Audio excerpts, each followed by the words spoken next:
तो हेलो दोस्तों, आपका स्वागत है मेरे official channel SK line point पर। तो दोस्तों, हम लोग कक्षा 12 केमिस्ट्री का आंसर पेपर कर रहे थे।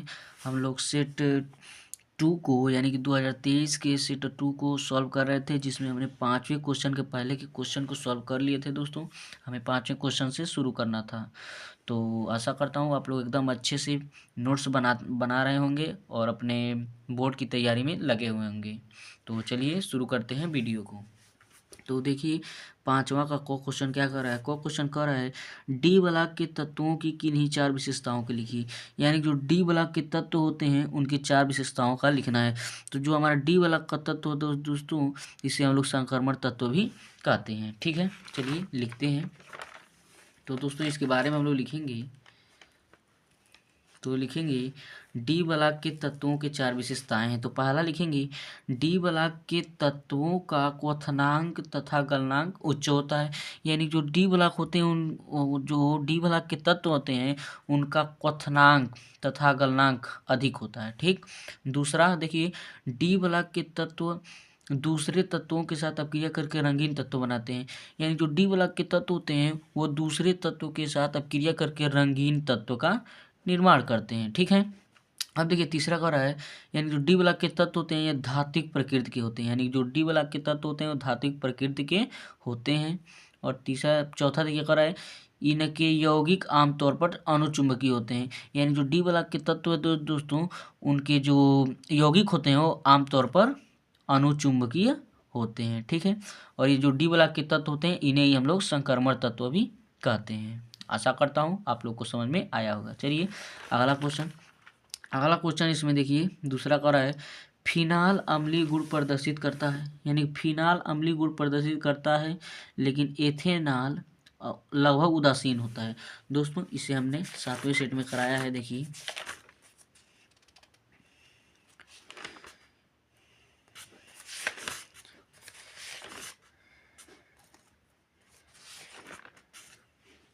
यहाँ पर देखिए, यहाँ पर इस क्वेश्चन को मैंने कराया है दोस्तों। देखिए, यहाँ पर फिनाल अम्लीय गुण प्रदर्शित करता है लेकिन इथेनॉल लगभग उदासीन होता है, कारण सहित बताइए। ये क्वेश्चन मैंने करा दिया है। ठीक है। यहाँ से सेट 7 देखिए, सेट 7 है। सेट 7 से आप लोग देख लीजिएगा। ठीक है। चलिए अब अगला क्वेश्चन इसमें देखते हैं।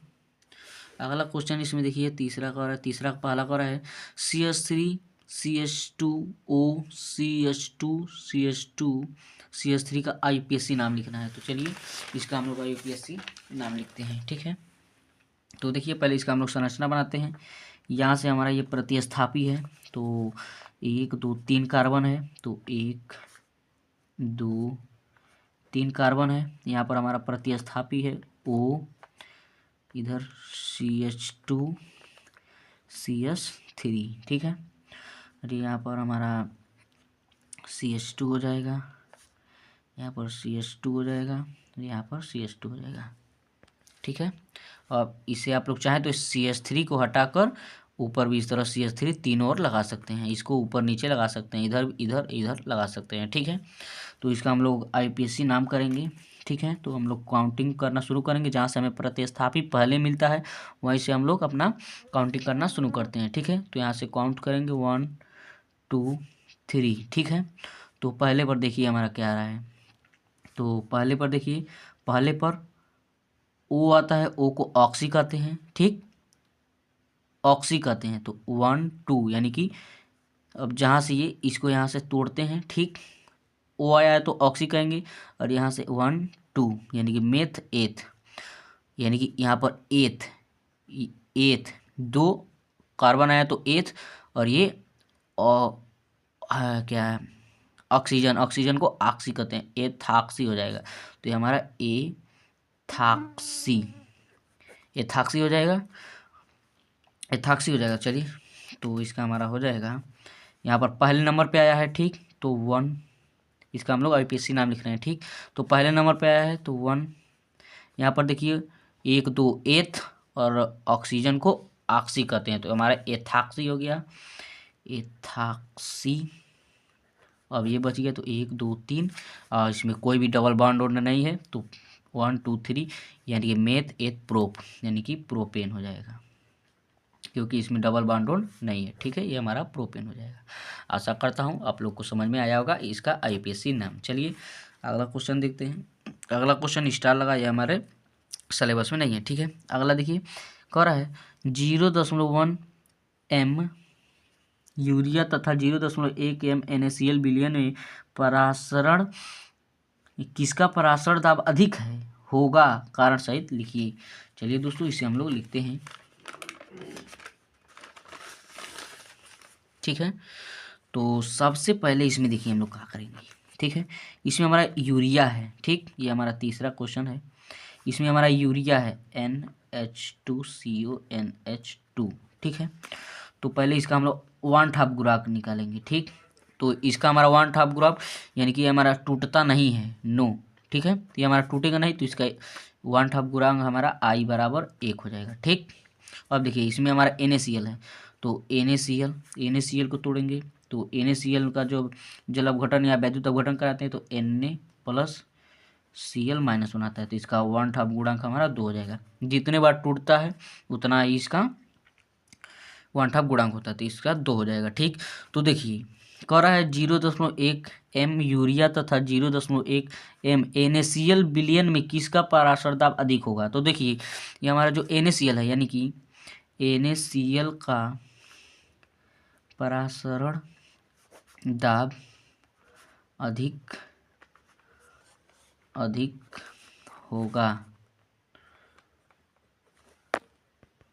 होगा क्योंकि इसका 1/2 गुणांक अधिक है तथा यूरिया का 1/2 गुणांक I का मान कम है। ठीक है, इसका हमारा यही आंसर हो जाएगा कि जो NaCl है उसका परासरण दाब अधिक होगा क्योंकि इसका 1/2 गुणांक 2 है यानी कि अधिक है, तथा जो हमारा यूरिया है यूरिया का 1/2 गुणांक यानी कि I कम है, इसलिए इसका परासरण दाब कम होगा। ठीक है, आशा करता हूँ आप लोग को समझ में आया होगा। अब चलिए अगला क्वेश्चन इसमें देखते हैं। अगला क्वेश्चन इसमें घ क्वेश्चन देखिए क्या कर रहा है। घ क्वेश्चन कर रहा है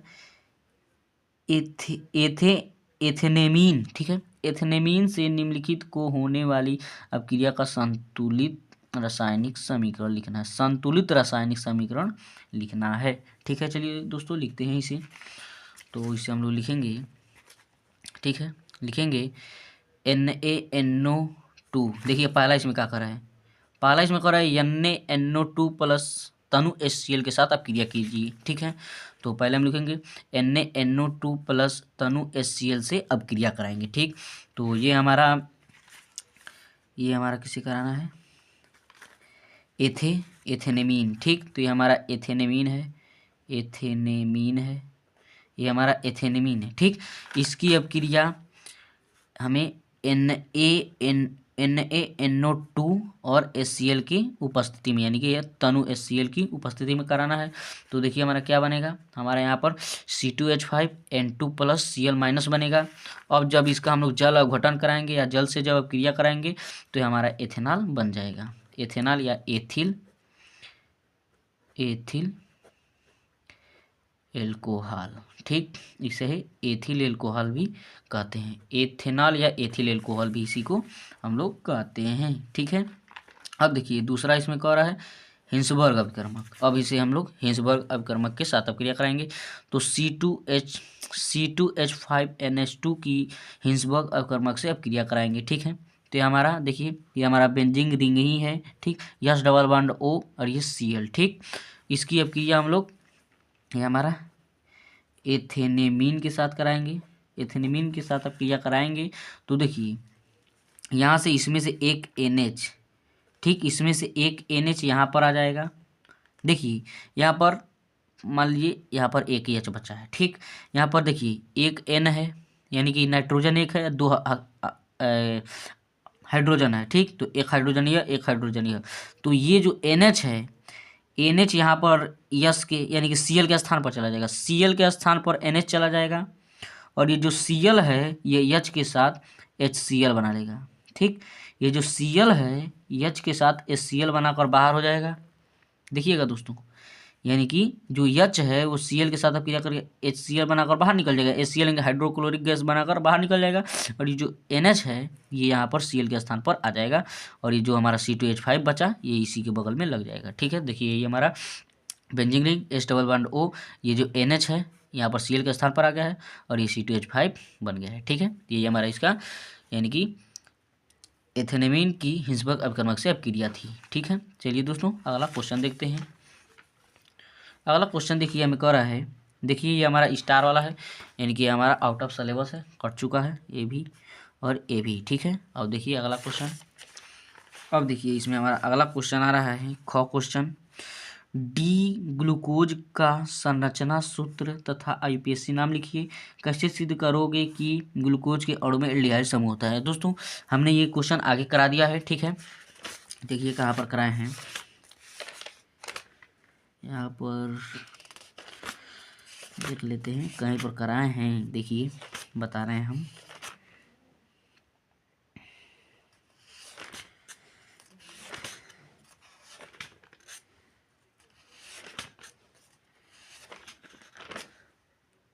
देखिए दोस्तों यहाँ पर हमारा सेट हुआ है, सेट 2023 के सेट नंबर 1 में, 2023 के सेट नंबर 1 में यहाँ पर तीसरे क्वेश्चन का देखिए यहाँ पर तीसरे क्वेश्चन का कहाँ गया, डी पार्ट, घ पार्ट, डी ग्लूकोज तथा डी फ्रेकोट की संरचना में बताया था। ठीक है, अब यही इसमें एक और है, डी ग्लूकोज का संरचना सूत्र लिखिए तथा आईपीएससी नाम लिखिए। तो इसका आईपीएससी नाम लिख लेंगे। ठीक है, अब इसमें कह रहा है कैसे सिद्ध करोगे कि ग्लूकोज, तो जो दोस्तों हम लोग ग्लूकोज का जो हम लोग फार्मूला लिखे थे, सबसे पहले CHO से ही शुरू किए थे, एल्डिहाइड, उसी समूह को एल्डिहाइड कहते हैं। यही हमें सिद्ध करना था, यही हमारा जो उसका संरचना हम लोग बनाए थे इस तरह, यही हमारा CHO था, तो वही हमारा एल्डिहाइड होता है। ठीक है, अब देखिए इसमें अथवा क्वेश्चन इसका देखिए, निम्नलिखित पर संक्षिप्त टिप्पणी लिखना है। तो ये हमें कह रहा है प्रोटीन के विकृतीकरण, ये भी हमने आगे के वीडियो में करा दिया था, तो आप लोग देख लीजिएगा, आगे के वीडियो में मैंने कराया है। ठीक है, अब देखिए इसमें दूसरा कह रहा है ज्विटर आयन, तो चलिए ज्विटर आयन को हम लोग देख लेते हैं। तो देखिए दोस्तों ये हमारा ज्विटर आयन। ठीक है, लिखेंगे एमिनो अम्लों में से, यानी कि जो एमीन अम्ल होता है, एमिनो अम्लों में एक कार्बोक्सिलिक समूह। ठीक है, यानी जो एमिनो अम्ल होता है उसमें केवल एक कार्बोक्सिलिक का मतलब होता है COOH। ठीक है, कार्बोक्सिलिक समूह तथा एमीन समूह यानी कि NH2। ठीक है, NH2 समूह समान अणु में पाए जाते हैं, यानी जो एमिनो अम्ल होता है उसमें एक कार्बोक्सिलिक समूह तथा एमिनो समूह समान रूप से या समान अणु पाए जाते हैं। ठीक है, जलीय विलयन में, यानी जो जलीय विलयन होता है एक्वस जलीय विलयन में COOH यानी कि कार्बोक्सिलिक समूह एक यानी कि हाइड्रोजन आयन खोता है, यानी कि दान करता है, तथा NH2 समूह इसे ग्रहण करता है, यानी कि जो NH2 समूह यानी कि एमीन समूह होता है वो ग्रहण करता है। इस प्रकार से ज्विटर आयन का निर्माण होता है। लेकिन देखिए एक बार और देखिए, एमिनो अम्ल में ठीक एक कार्बोक्सिलिक समूह यानी कि COOH तथा एक एमीन समूह समान अणु में पाए जाते हैं। जलीय विलयन में COOH यानी कि कार्बोक्सिलिक समूह एक हाइड्रोजन आयन दान करता है तथा NH2 यानी जो हमारा एमीन समूह है इसे ग्रहण करता है, यानी कि स्वीकार करता है। इस प्रकार से ज्विटर आयन का निर्माण होता है। ये हमारा इसका ज्विटर आयन था। ठीक है, चलिए अगला क्वेश्चन इसमें देखेंगे प्रोटीन के उपयोग। चलिए प्रोटीन के उपयोग को देखते हैं। तो देखिए दोस्तों इसमें हम लोग लिखेंगे प्रोटीन के उपयोग, तो लिखेंगे पहला, प्रोटीन का उपयोग एंजाइम के रूप में किया जाता है, यानी जो हमारा प्रोटीन होता है दोस्तों उसका प्रयोग हम लोग एंजाइम के रूप में करते हैं। ठीक है, इसमें दूसरा देखिए, यानी कि प्रोटीन का उपयोग औद्योगिकों में भी किया जाता है, यानी कि जो हमारा प्रोटीन होता है उसका प्रयोग कारखानों यानी कि औद्योगिक क्षेत्र में भी किया जाता है, औद्योगिक में भी किया जाता है। ठीक है। तीसरा देखिए, आहार के रूप में किया जाता है, यानी जो प्रोटीन होता है, प्रोटीन का उपयोग हम लोग आहार यानी कि खाने के रूप में करते हैं। आहार का मतलब खाने में, यानी कि प्रोटीन का उपयोग आहार में भी हम लोग करते हैं। ठीक है। वस्त्र उद्योग में, यानी जो हमारा प्रोटीन होता है दोस्तों, उसका उपयोग हम लोग वस्त्र उद्योग में भी करते हैं। ठीक है। ये हमारा प्रोटीन के उपयोग थे। ठीक है। चलिए अगला क्वेश्चन इसमें देखते हैं।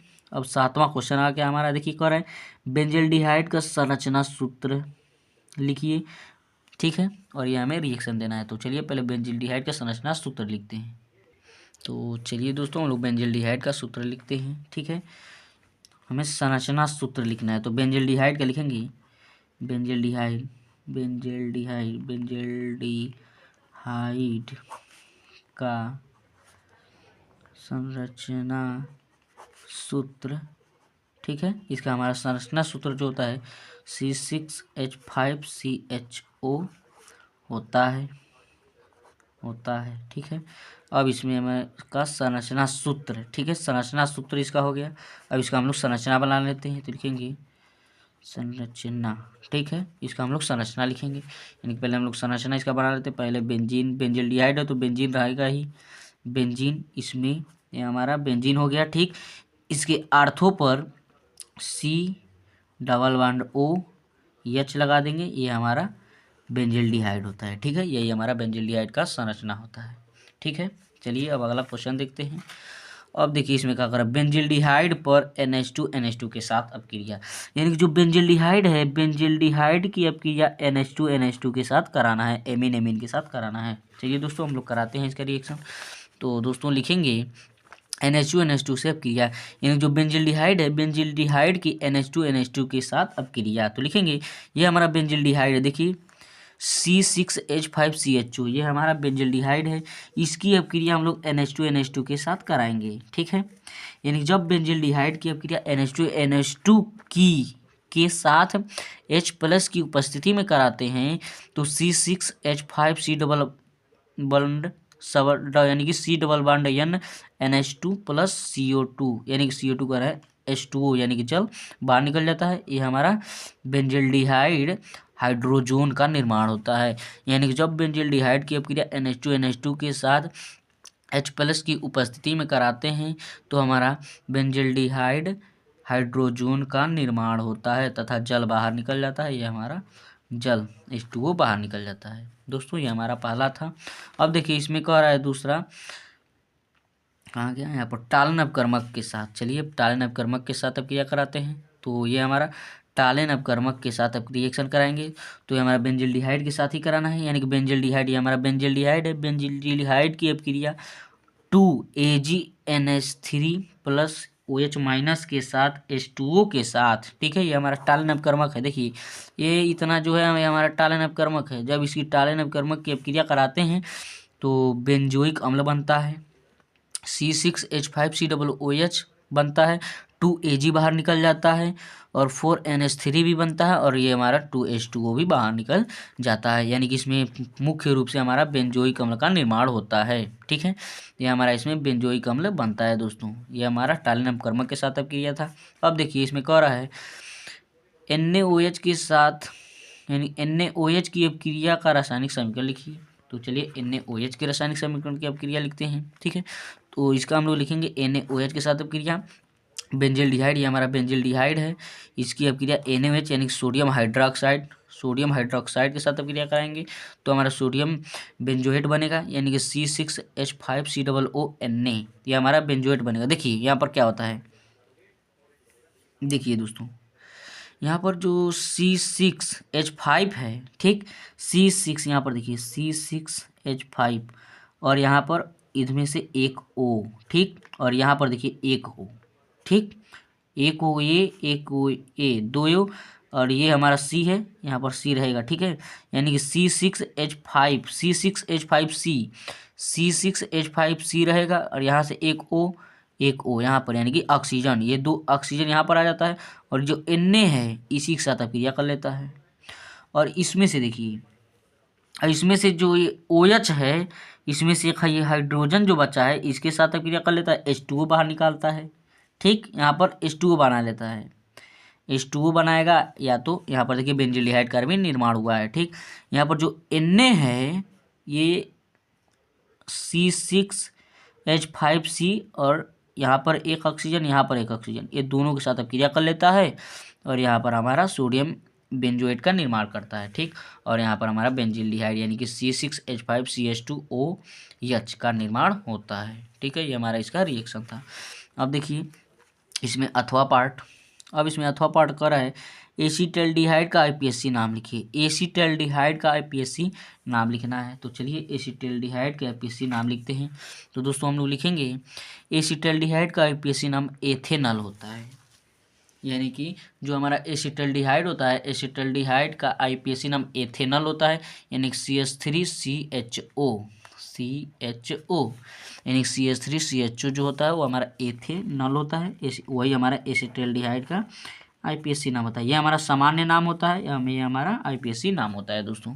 अब देखिए इसमें क्या करा है, अब करा है NaHSO3 NaOH NH2 NH2 तथा HCN से अब क्रिया रासायनिक समीकरण लिखिए, यानी जो हमारा एसीटल्डिहाइड है इसकी अब क्रिया हमें इन चारों के साथ करानी है। चलिए दोस्तों इसकी अब क्रिया कराते हैं। तो लिखेंगे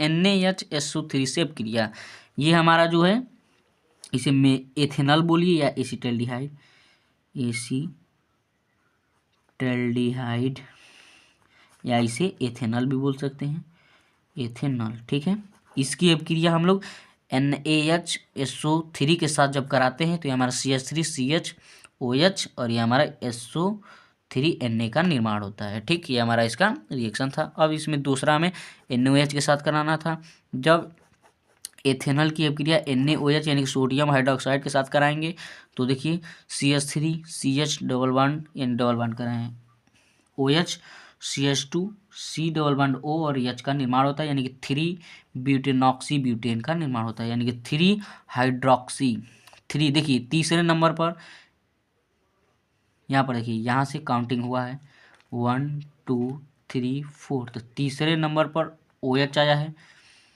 हाइड्रोक्सी, OH को हाइड्रोक्सी लिखते हैं और 1 2 3 4 यानी कि मेथेट प्रोब्यूट यानी कि ब्यूटेन, डबल बॉन्ड तो है नहीं तो ब्यूटेन हो गया है। ठीक है, अब देखिए इसमें तीसरा कह रहा था NH2 के साथ क्रिया, तो चलिए NH2 के साथ क्रिया करते हैं। अब देखिए यहाँ पर क्या हुआ था, यहाँ पर 3 हाइड्रोक्सी ब्यूटेन बना था। ठीक है, यानी कि NaOH के साथ ही अब क्रिया हो रहा है। अभी देखिए यहाँ पर 3 ब्यूटेनॉक्सी यानी कि 3 हाइड्रोक्सी ब्यूटेन बना है। अब इसे देखिए हम लोग ताप देंगे, यानी कि ताप या टेम्परेचर देंगे। अब इसको ये जो हमारा बना है इतना, इसको अब यहाँ पर रख लेंगे, इसी को अब यहाँ पर रख लेंगे। अब इसको टेम्परेचर यानी कि ताप देंगे तो देखिए CH3CH double bond CH double bond O यानी कि ब्यूट 2 इनाल तथा H2O बाहर निकल जाता है। ये हमारा इसका रिएक्शन था, मेन रिएक्शन हमारा यही बनेगा। ठीक है, अब देखिए इसमें तीसरा कर रहा था NH2 के साथ अब क्रिया, तो चलिए NH2 के साथ अब क्रिया करते हैं। ठीक है, NH2 के साथ अब क्रिया कराएंगे। अब तो CH3CHO ये हमारा एथेनॉल, ये हमारा एथेनॉल है, इसकी अब क्रिया NH2 के साथ कराएंगे तो CH3, ठीक है CH3 ये C और यहाँ पर H ये ऑक्सीजन है, ये ऑक्सीजन और N डबल बॉन्ड N और ये NH2 प्लस H2O का निर्माण हुआ है, यानी कि हमारा हाइड्रोजन का निर्माण हुआ है। अब देखिए इसमें HCN के साथ अब करना है, तो चलिए HCN के साथ अब क्रिया करा देते हैं। तो ये हमारा एथेनॉल, ये हमारा एथेनॉल की अब क्रिया हाइड्रोजन साइनाइड, ये हमारा हाइड्रोजन साइनाइड है, साइनाइड। हम लोग जब एथेनॉल, ये हमारा नल होगा, जब एथेनॉल की अपक्रिया हाइड्रोजन साइनाइड के साथ कराते हैं तो एसीटल साइनोहाइड्रीन बनता है।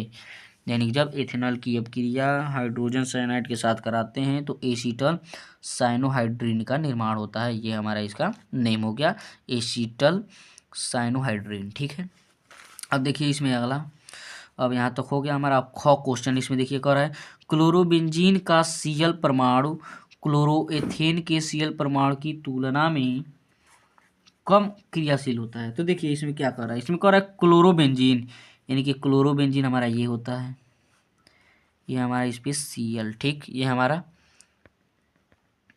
क्लोरोबेंजीन होता है। यानी जब बेंजीन रिंग के ऊपर Cl लगा देते हैं तो हमारा क्लोरोबेंजीन हो जाता है का Cl परमाणु। ये जो Cl परमाणु है क्लोरोएथेन के Cl परमाणु की तुलना में कम क्रियाशील होता है। तो क्यों? तो दोस्तों इसका मेन कारण ये है कि जो हमारा Cl परमाणु है ये बेंजीन रिंग के ऊपर आया है, ठीक। इसका मेन कारण यही है क्योंकि अब बेंजीन रिंग के ऊपर आता है इसलिए कम क्रियाशील होता है। यानी कि लिखेंगे क्लोरोबेंजीन का Cl परमाणु क्लोरोएथेन के Cl परमाणु की तुलना में कम क्रियाशील होता है क्योंकि ये जो Cl परमाणु है ये बेंजीन रिंग के ऊपर आता है, ठीक है। ये हमारा इसका मेन रीजन हो जाएगा। अब देखिए लिखेंगे, अब इसमें कर रहा है क्लोरोबेंजीन की Cl2 के साथ अपक्रिया सांद्र H2SO4 के साथ अपक्रिया। तो चलिए इसकी हम लोग अपक्रिया कराते हैं। तो लिखेंगे क्लोरोबेंजीन की Cl2 से अपक्रिया, तो यानी क्लोरोबेंजीन की Cl2 के साथ अपक्रिया कराएंगे तो ये हमारा बेंजीन रिंग के ऊपर Cl लगा देंगे तो ये हमारा क्लोरोबेंजीन हो गया। इसकी अपक्रिया क्लोराइड के साथ कराएंगे यानी Cl2 के साथ या फिर Cl3 के अनुपस्थिति में, ठीक है, यानी कि सॉरी अनुपस्थिति कर रहे हैं, उपस्थिति में, ठीक है। तो हमारा ये बेंजीन के ऊपर Cl, यहाँ पर भी Cl, यानी कि एक बार आर्थो यानी कि एक बार ऊपर आ जाएगा एक बार पैरा पर आ जाएगा, ठीक है। यानी कि इसका IPSC नाम लिखेंगे यहाँ से 1 2 3 4, ठीक। तो यहाँ पर 1,4 पर ये Cl आया है तो 2 बार आया है तो डाई, और ये हमारा क्लोरो बेंजीन तो है ही है, ठीक है। अब देखिए प्लस ये हमारा एक बार यहाँ पर Cl, एक बार यहाँ पर Cl, एक बार यहाँ पर Cl, यानी कि पहले पर, दूसरे पर, चौथे पर, और 3 आया है तो 3 के लिए ट्राई क्लोरोबेंजीन हो जाएगा। ये हमारा इसका क्लोरोबेंजीन के Cl2 के साथ अपक्रिया था। और इसमें कर रहा है सांद्र H2SO4 के साथ, तो हम लोग यहाँ पर सांद्र H2SO4 के साथ अपक्रिया करा देंगे क्लोरोबेंजीन की। ये हमारा क्लोरोबेंजीन है, ठीक। क्लोरोबेंजीन की अपक्रिया सांद्र H2SO4 के साथ कराएंगे तो ये हमारा सल्फोनिक अम्ल होता है, ठीक। तो एक बार ये तो हमारा Cl ही रहेगा, या देखिए यहाँ पर हमारा बेंजीन रिंग ही रहेगा, इसमें से सल्फोनिक अम्ल SO3H जो होगा एक बार आर्थो पर आ जाएगा एक बार पैरा पर आ जाएगा। तो यहाँ पर देखिए एक बार आर्थो पर आया है और एक बार पैरा पर आ गया है, तो इसका हमारा IPSC नाम हो जाएगा आर्थो क्लोरोबेंजीन सल्फोनिक अम्ल, और ये हमारा पैरा हो जाएगा पैरा क्लोरोबेंजीन सल्फोनिक अम्ल हो जाएगा, ठीक है। अब देखिए इसमें ये हमारा रिएक्शन हो गया। अब इसमें अथवा वाले क्वेश्चन में देखिए करा है निम्नलिखित पर संक्षिप्त टिप्पणी लिखिए। तो पहला इसमें करा है यानी हेलोएरीन में इलेक्ट्रॉन रागी प्रतिस्थापन अपक्रिया। तो चलिए इसको हम लोग लिखते हैं। तो लिखेंगे हेलोएरीन में इलेक्ट्रॉन रागी प्रतिस्थापन अपक्रियाएं होती हैं। इन अपक्रियाओं में इलेक्ट्रॉन रागी या इलेक्ट्रॉन स्नेही एक ही होता है। इलेक्ट्रॉन रागी कहिए या इलेक्ट्रॉन स्नेही कहिए एक ही होता है। किसी एरोमेटिक प्रणाली से जुड़े हाइड्रोजन परमाणु को प्रतिस्थापन या प्रतिस्थापित करता है। यानी कि हेलोएरीन में इलेक्ट्रॉन रागी प्रतिस्थापन अपक्रियाएं होती हैं। इन अपक्रियाओं में इलेक्ट्रॉन स्नेही किसी एरोमेटिक प्रणाली से जुड़े हाइड्रोजन परमाणु को प्रतिस्थापित करता है। यह हमारा इसका उत्तर हो गया, ठीक है।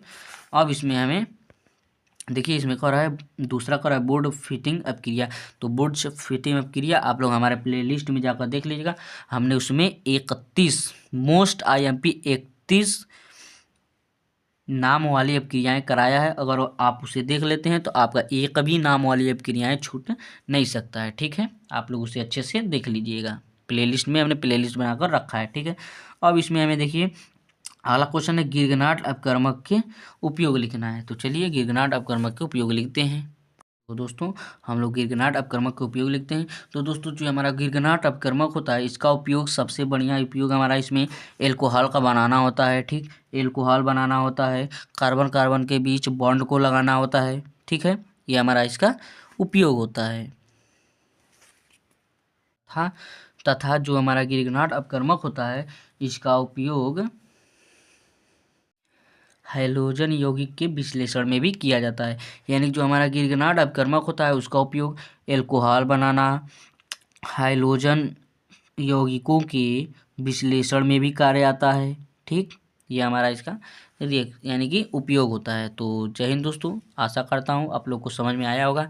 ये हमारा सेट ख़त्म हुआ, तो मिलते हैं अगले सेट यानी कि सेट 3 के साथ। तो जय हिंद, मिलते हैं अगले वीडियो में। यदि आपको वीडियो अच्छा लगे तो चैनल को सब्सक्राइब करें तथा वीडियो को लाइक करें।